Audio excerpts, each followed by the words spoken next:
This was in Costa Rica. It was actually at a place we were staying, and they put a feed table, and the birds came early in the morning. But I thought, where's the light going to hit? And I worked out, there's the picture. If it had been under the trees, couldn't do anything about it. But the bird looks great, and you can see in the eye. Always look in the eyes of a portrait or something like that. You can work out where the lights are very, very easily. Kangaroos on the beach, and they're quite friendly. I mean, this is on quite a long lens. But I wanted the water behind. But I positioned myself where the lighting would be right for the kangaroo. And it's the same lighting again. It was me positioning myself that made the picture. Another picture from the 60s. Probably not very PC today, bullfighting. And again, this only works. And this is 3/4 backlit. The light's from, 10 o'clock, 11 o'clock. But it's bouncing off the matador's cape onto his face.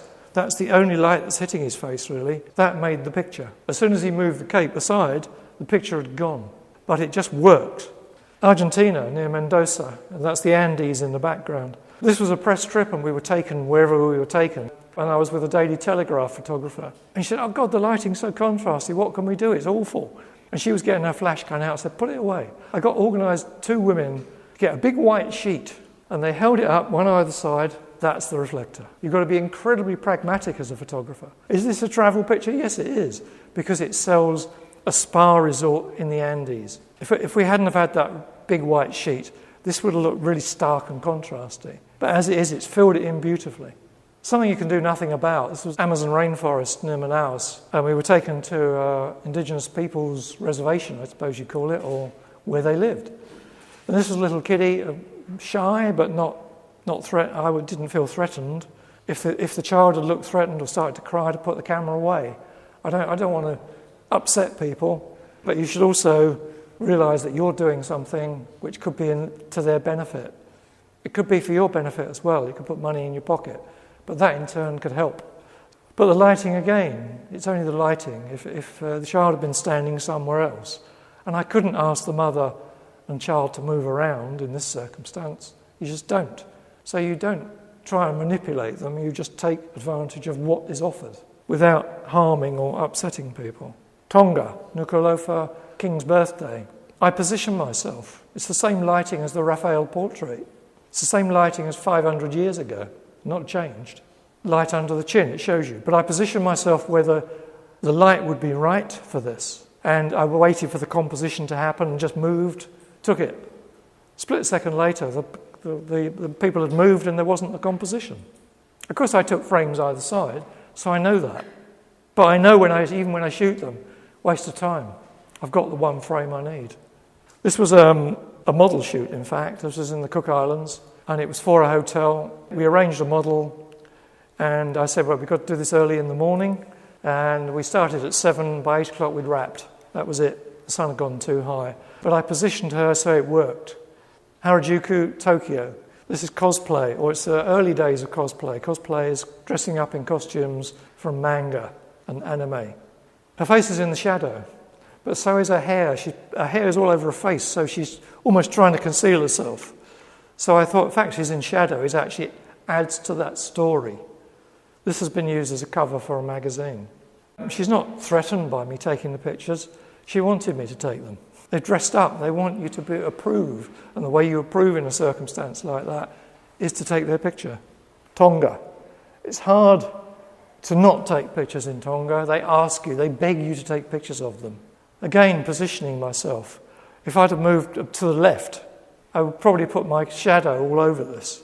So I positioned myself where I knew it would work. I used the lighting that was there. I positioned myself, 3 things, the light, me and the subject. Think of that triangle. You've got to put yourself where the picture will work. Cook Islands, girl, it was the end of the day. Just the sun hitting her, she's lying in the shadows. Beautiful. I couldn't have lit that in any way better than that. Fantastic. But it's observation, it's seeing and positioning yourself. This was taken in the 60s. Probably a lot of people have been to Venice. And it's not unique. I mean, many other people have done the same thing, I guess. But to me, it's the lighting that works. You can see the sun bouncing off the water. It tells you it's a nice sunny day. There's the shadows. You can't see the details, but you know it's a gondola. You know it's Venice.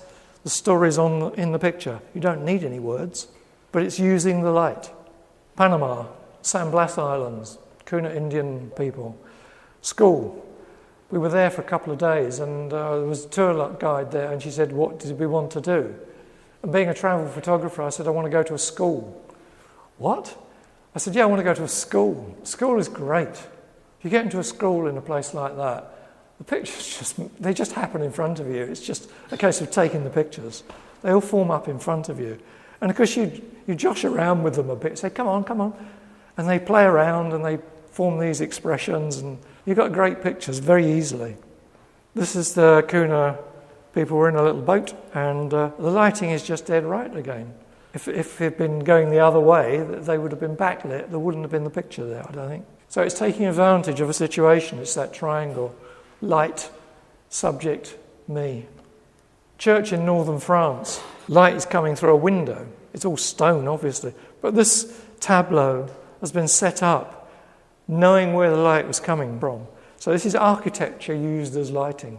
And look at the shadows on the angels. They're the same as the Raphael painting from 500 years before. Hospital in Vavau in Tonga. You get into situations like this because you do. They're part of travel photography. Absolutely anything is up for grabs if you're a travel photographer, not just the pretty scenic pictures. If you're content with that, fine. I've always wanted to go further.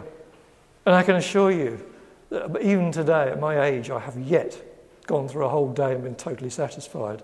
And the day I do, I'll give up, because I know I'm finished. You're never satisfied. This is a situation, hospital. I waited for the positioning. At another bed, the nurse had stood the other side, and it was lit better in some ways, and other ways it wasn't. I tried that, but this was the best frame, and the lighting is what's made it. And the eye lines, they're all involved in doing something, not connected with me at all. I'm purely there, I'm a fly on the wall. But the lighting for me, again, has made it. This is also in Tonga. This was inside. It was at a funeral. She's a very good friend of mine, Tuifua. Very regal and elegant woman. No lighting at all. It's what I found. And she just happened to be sitting in the right place. This was on the long end of a lens. It was a 200mm lens.